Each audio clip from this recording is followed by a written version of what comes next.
Tidak semua agama besar di dunia menyebar dengan cara yang sama. Ada yang lahir dari kekuasaan, ada yang bertahan lewat paksaan, dan ada pula yang tumbuh perlahan melalui perjumpaan manusia dengan manusia. Islam di Asia berada pada jalur yang terakhir. Ia tidak datang bersama pasukan, tidak menuntut tahta, dan tidak mengubah peta politik secara tiba-tiba. Ia hadir diam-diam, tetapi meninggalkan pengaruh yang bertahan berabad-abad. Berabad-abad sebelum istilah globalisasi dikenal, Asia telah menjadi simpul perdagangan dunia. Kapal-kapal dari Arab, Persia, dan India berlayar mengikuti angin muson, singgah di pelabuhan-pelabuhan ramai di Asia Selatan dan Asia Tenggara. Para pedagang Muslim itu datang sebagai mitra dagang, bukan penakluk. Mereka tinggal cukup lama, berinteraksi dengan penduduk setempat, dan membaur dalam kehidupan sehari-hari. Di sanalah Islam pertama kali dikenali, bukan sebagai ideologi asing, melainkan sebagai cara hidup. Daya tarik utama Islam pada masa itu tidak terletak pada argumen teologis yang rumit, tetapi pada akhlak para penganutnya. Kejujuran dalam berdagang, ketepatan menepati janji, serta cara memperlakukan orang lain dengan adil dan setara, memberi kesan mendalam. Di banyak wilayah Asia yang masih mengenal sistem kasta atau stratifikasi sosial yang kaku, nilai kesetaraan manusia ini terasa baru. Islam menawarkan martabat tanpa memandang asal-usul. Hubungan ekonomi perlahan berubah menjadi hubungan sosial. Pernikahan antara pedagang Muslim dan penduduk lokal melahirkan komunitas-komunitas baru yang menjadi jembatan budaya. Dari keluarga-keluarga inilah, Islam menyebar secara organik, diwariskan dari generasi ke generasi. Tidak ada paksaan untuk berpindah keyakinan, karena penerimaan terjadi melalui keteladanan, bukan tekanan. Yang menarik, Islam tidak hadir untuk menghapus seluruh tradisi lokal. Selama tidak bertentangan dengan prinsip tauhid, banyak budaya setempat tetap dipertahankan. Pendekatan ini membuat Islam terasa akrab, bukan asing. Ia tidak memutus masa lalu masyarakat Asia, tetapi memberi makna baru pada kehidupan mereka. Inilah sebabnya, ekspresi Islam di Asia begitu beragam, namun tetap terikat pada nilai yang sama. Kisah masuknya Islam ke Asia tanpa penaklukan menantang banyak anggapan populer tentang sejarah Islam. Ia menunjukkan bahwa pengaruh terbesar seringkali lahir dari sikap, bukan kekuatan. Dari pelabuhan kecil hingga pusat-pusat peradaban besar, Islam bertumbuh melalui akhlak, kesabaran, dan interaksi damai. Dari sinilah sebuah perubahan besar dimulai, tanpa suara perang, tetapi dengan jejak yang sangat dalam sejarah dunia. Sikap damai ini juga membuat Islam mampu bertahan ketika kekuasaan berganti. Kerajaan runtuh, jalur dagang berubah, namun ajaran yang sudah mengakar di masyarakat tidak ikut hilang. Islam hidup di bahasa sehari-hari, dalam etika kerja, dan dalam cara memandang sesama. Ia tidak bergantung pada istana, tetapi pada kepercayaan rakyat. Inilah alasan mengapa ketika kemudian muncul kerajaan-kerajaan Islam di Asia, mereka berdiri di atas fondasi sosial yang sudah kuat. Sejarah ini memberi pelajaran penting. Perubahan paling tahan lama bukanlah yang dipaksakan dari atas, melainkan yang tumbuh dari bawah. Islam di Asia adalah contoh nyata bagaimana keteladanan, kesabaran, dan hubungan antar manusia mampu mengubah arah peradaban tanpa menumpahkan darah, namun tetap meninggalkan warisan yang besar dan berpengaruh hingga hari ini. Pelajaran ini relevan bagi dunia modern yang sering mengira kekuatan sejati lahir dari dominasi, padahal kepercayaan tumbuh dari keteladanan dan keadilan dalam kehidupan bersama yang berkelanjutan. Jalur perdagangan menjadi nadi utama yang mempertemukan Islam dengan Asia. Jauh sebelum armada militer mengenal wilayah ini, kapal-kapal dagang telah lebih dulu menghubungkan Arab, Persia, India, hingga Asia Tenggara dan Tiongkok. Angin muson yang berembus teratur memungkinkan para pelaut berlayar dan singgah berbulan-bulan di pelabuhan asing. Waktu tinggal yang lama ini menciptakan ruang perjumpaan budaya yang intens, sesuatu yang tidak mungkin terjadi dalam ekspedisi singkat. Pelabuhan-pelabuhan seperti Gujarat, Malabar, Sri Lanka, Aceh, Malaka, hingga pesisir Tiongkok Selatan menjadi titik temu dunia. Di tempat-tempat inilah pedagang Muslim menetap sementara, membuka jaringan niaga, dan berinteraksi dengan masyarakat lokal. Mereka tidak hidup terpisah sebagai komunitas tertutup, tetapi justru berbaur dalam kehidupan sosial. Aktivitas dagang yang berulang melahirkan kepercayaan, dan kepercayaan menjadi modal paling berharga dalam dunia perdagangan. Islam hadir bersamaan dengan etos dagang yang kuat, larangan menipu, kewajiban menepati janji, serta prinsip keadilan dalam transaksi, membuat pedagang Muslim dikenal dapat dipercaya. Reputasi ini menyebar dari mulut ke mulut, dari satu pelabuhan ke pelabuhan lain. Dalam konteks masyarakat Asia yang sangat menghargai kehormatan dan hubungan jangka panjang, etika semacam ini memiliki dampak besar. Islam dikenali pertama kali sebagai sumber nilai yang memperbaiki praktik ekonomi. Jaringan perdagangan juga menciptakan arus mobilitas manusia. Ulama, pelajar, dan sufi ikut bergerak bersama para pedagang. Mereka tidak datang sebagai penguasa, melainkan sebagai bagian dari komunitas niaga. Masjid-masjid awal di Asia seringkali dibangun di sekitar pelabuhan, berfungsi ganda sebagai tempat ibadah, pusat pertemuan, dan ruang pendidikan. Dari tempat-tempat sederhana inilah ajaran Islam mulai dikenalkan secara perlahan. Menariknya, jalur perdagangan memungkinkan penyebaran Islam tanpa benturan langsung dengan kekuasaan lokal. Para raja dan elit setempat awalnya melihat Islam sebagai agama para pedagang, bukan ancaman politik. Bahkan sebagian penguasa justru tertarik karena Islam menawarkan jaringan ekonomi internasional yang luas. Masuk Islam berarti terhubung dengan pasar global, dari Timur Tengah hingga Afrika. Faktor ekonomi ini seringkali membuka pintu bagi penerimaan yang lebih luas. Seiring waktu, ketika komunitas Muslim tumbuh dan stabil, Islam tidak lagi hanya milik pelabuhan. Ia bergerak mengikuti sungai, pasar, dan jalur darat menuju pedalaman.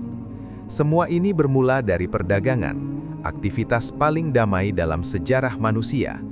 Jalur dagang menjadikan Islam bagian dari denyut kehidupan Asia, bukan kekuatan asing yang datang dari luar. Dari transaksi sederhana hingga jaringan global, perdagangan menjadi jalan sunyi yang membawa perubahan besar, membentuk wajah Islam Asia yang damai, adaptif, dan mengakar kuat dalam sejarah peradaban. Penyebaran Islam di Asia tidak bisa dilepaskan dari satu faktor kunci yang sering luput dari perhatian sejarah politik: akhlak.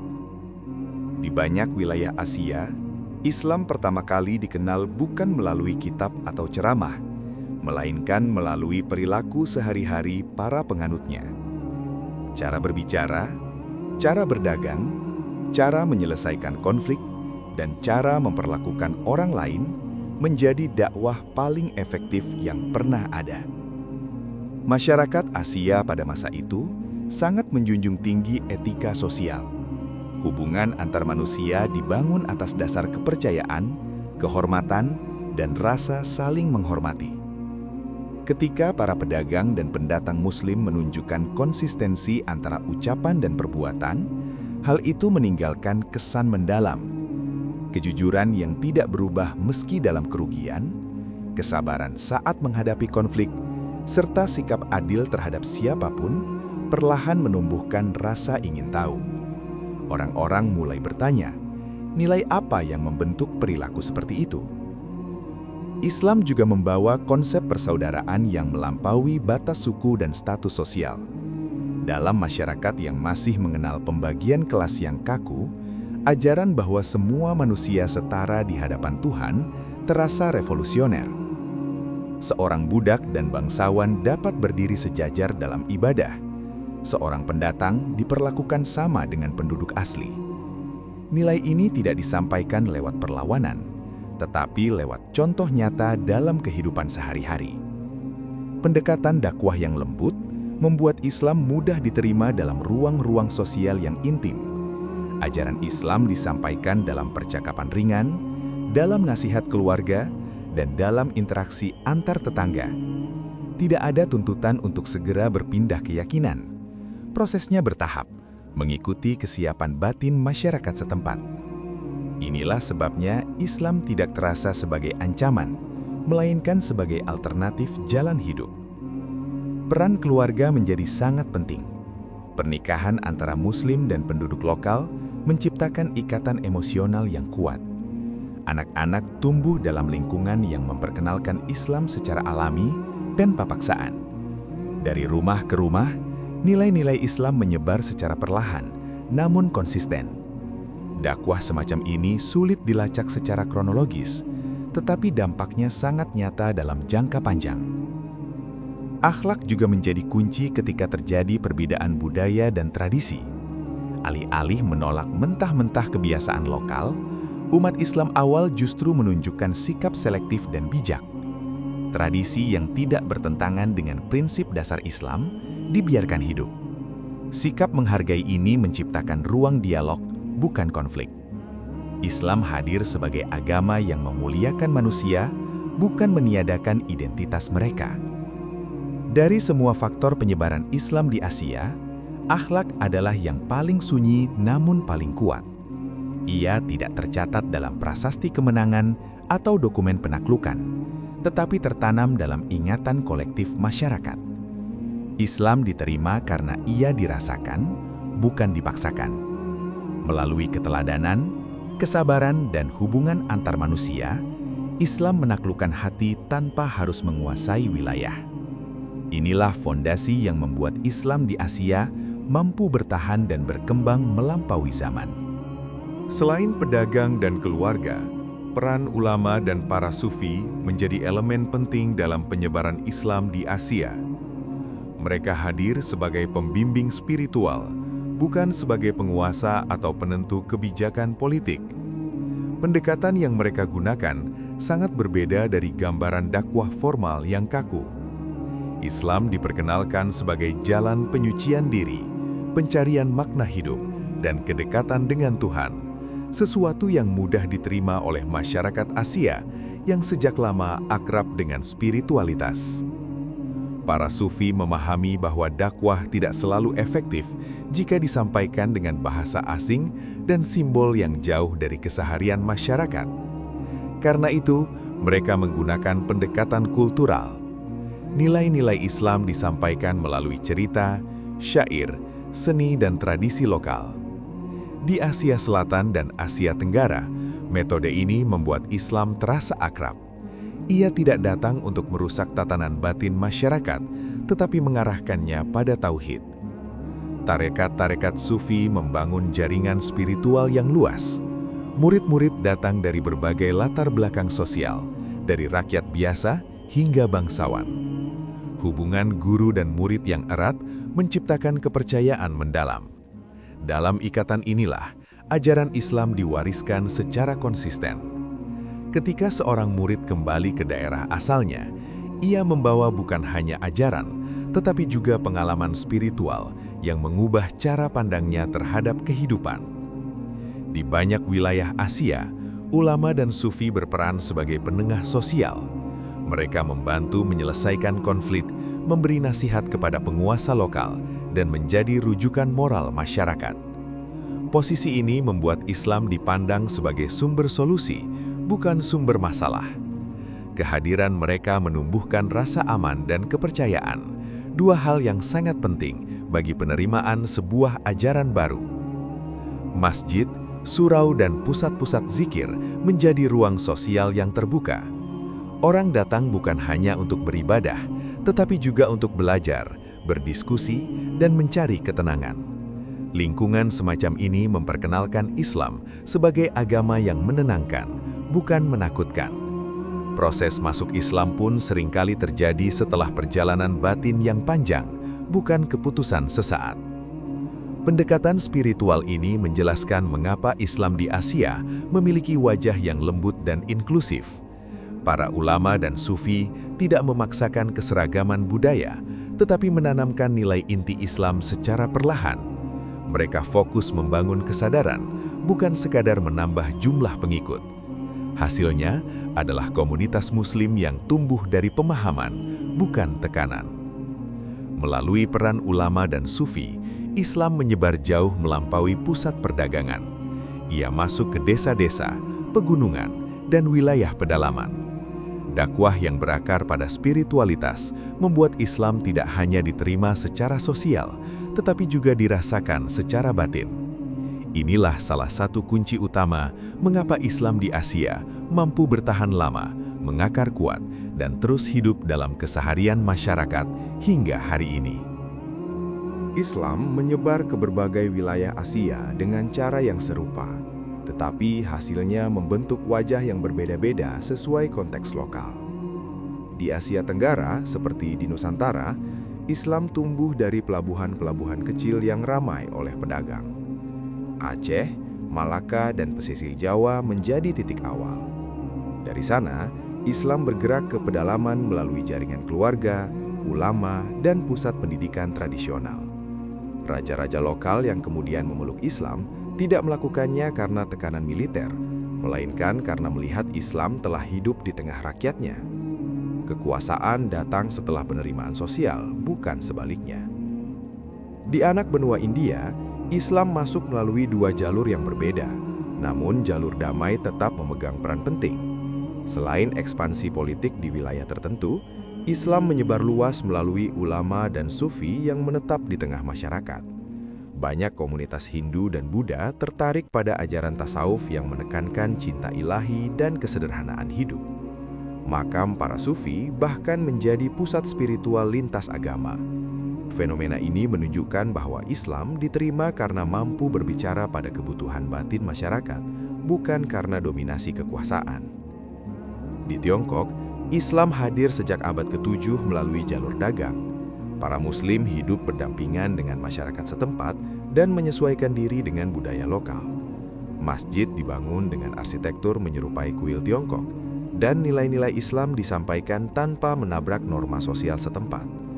Muslim Tiongkok menjadi bukti bahwa Islam dapat hidup harmonis dalam peradaban besar yang memiliki tradisi panjang tanpa harus menghapus identitas lokal. Asia Tengah juga menyimpan kisah serupa. Wilayah ini menjadi penghubung jalur sutra, tempat berbagai peradaban bertemu. Islam berkembang melalui interaksi dagang dan pendidikan, menggantikan kepercayaan lama secara bertahap. Kota-kota seperti Bukhara dan Samarkand tumbuh menjadi pusat ilmu dan budaya Islam. Semua contoh ini menunjukkan satu pola yang konsisten. Islam diterima ketika ia hadir sebagai solusi sosial dan spiritual, bukan sebagai ancaman. Jika ditarik ke gambaran yang lebih besar, penyebaran Islam di Asia tanpa penaklukan memberi pelajaran penting tentang bagaimana sebuah peradaban tumbuh. Islam tidak memulai dari perebutan kekuasaan, tetapi dari pembangunan kepercayaan. Ia tidak memaksa perubahan dari luar, tetapi menumbuhkannya dari dalam masyarakat. Inilah alasan mengapa Islam mampu bertahan bahkan ketika kerajaan-kerajaan runtuh dan peta politik berubah. Sejarah ini juga menjelaskan mengapa Islam di Asia memiliki karakter yang relatif damai, adaptif, dan berakar kuat. Ia hidup dalam bahasa, tradisi, dan etika sosial. Islam tidak bergantung pada pedang atau istana, tetapi pada hubungan antar manusia. Ketika kekuasaan hilang, iman tetap tinggal, karena ia telah menjadi bagian dari kehidupan sehari-hari. Penutup dari kisah ini bukan sekedar catatan masa lalu, melainkan cermin bagi dunia modern. Di tengah konflik, polarisasi, dan anggapan bahwa perubahan hanya bisa terjadi lewat kekuatan, sejarah Islam di Asia menawarkan jalan lain. Ia menunjukkan bahwa keteladanan, kesabaran, dan akhlak mampu mengubah arah peradaban secara lebih dalam dan tahan lama. Islam tidak menaklukkan Asia dengan perang, tetapi dengan kepercayaan. Dan justru karena itulah, pengaruhnya mampu bertahan lintas zaman, melampaui batas wilayah dan kekuasaan, hingga tetap hidup dan relevan sampai hari ini.